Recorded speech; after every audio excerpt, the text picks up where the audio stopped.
我是真没想到，堂堂儒家文圣这辈子最得意、最想跳起来、满大街炫耀的时刻，竟然不是跻身圣人，而是被一个穿草鞋的穷小子心甘情愿地叫了一句先生。按说在修仙界收徒这事儿早就有标准流程了，大能一挥手，凡人立马痛哭流涕的磕头谢恩，对吧？可在文圣老秀才这里，这套规矩彻底失灵了。我仔细想过，我不是那种能把学问做到很远的人，读书识字对我来说，就是能自己写春联，能给爹娘写墓碑。所以老先生，我不会做你的弟子。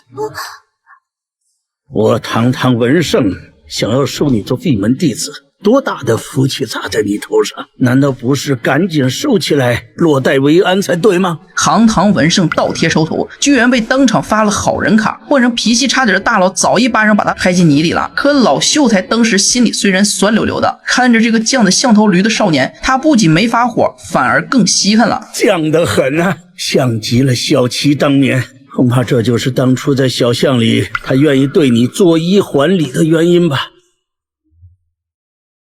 这里插个题外话，这段剧情我认为是作者埋的一处哲学伏笔。在传统的修仙爽文里，主角拒绝拜师往往是为了装或者显示自己天赋异禀，但在剑来的设定中，文圣老秀才这一脉最核心的根本叫做顺序学说，凡事要讲究个先来后到，循序渐进。陈明安那句话语恰恰做到了文圣学说里最难的一点，不贪天功，不越雷池，老老实实守住自己的本心。有些违心的事情一步都不要走出去，如果连自己都觉得做不到，仅仅因为不好意思，怕别人失望就答应了别人，那才会真的令别人失望。老秀才为什么不生气，反而狂喜？因为他太清楚，如果陈平安因为文圣的名头，因为贪图修仙资源的捷径而纳头便拜，那这做人的顺序就彻底搞反了。这小子就只是个趋炎附势的俗人，根本配不上齐静春的期许，这哪里是拒绝，这分明是陈平安在用最朴素的诚实交出了一份文圣一脉最完美的心性答卷。然而谁也没想到，陈平安的这一句竟然开启了师徒俩长达10年的无声较量，别人都在疯狂抱大腿找靠山，他却用脚丈量江湖，老老实实的去读三教百家的书。他把天底下的学问货比三家看了一遍后，兜兜转转，最终一开大黑，还是文圣老秀才的顺序学说最大最好。于是在落魄山祖师堂建立的那天，陈平安一声不吭，直接把文圣的神像挂在了最中间的 C 位。而这对师徒真正的巅峰对决，还要数剑气长城那场跨越10年的相认名场面。大难临头之际，师徒成风。在酒铺里，面对老秀才的试探，陈平安的一分话直接封神。当年我都没读过书，凭什么认先生？就凭先生是文圣吗？读过三教百家书，就像那货比三家，最终认定先生果真学问最好，我才认。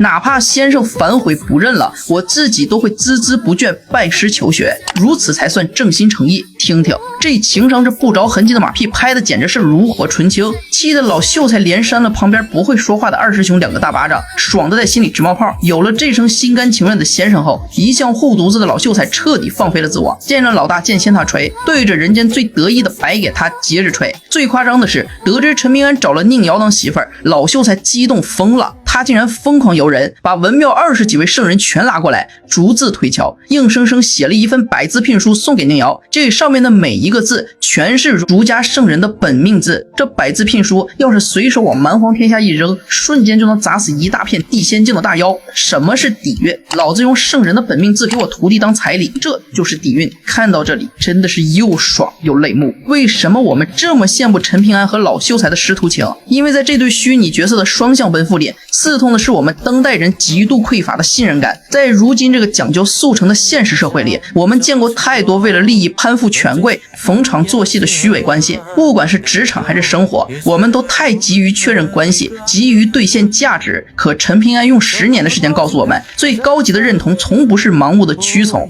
而是历经世事后的坚定选择。而老秀才也给了所有上位者、父母和老师狠狠一记耳光。真正能让人死心塌地追随的，从来不是你用规矩逼着人低头，而是你懂得包容他年少时的倔强，愿意站在高处等他10年，等他跌跌撞撞的真正懂你，然后在他最需要的时候倾尽所有，毫不讲理的为他撑腰。愿你我在这充满算计的生活中不随波逐流，也愿你历尽千帆后能遇到那个愿意等你成长，并在你身后用尽全力护你周全的老先生。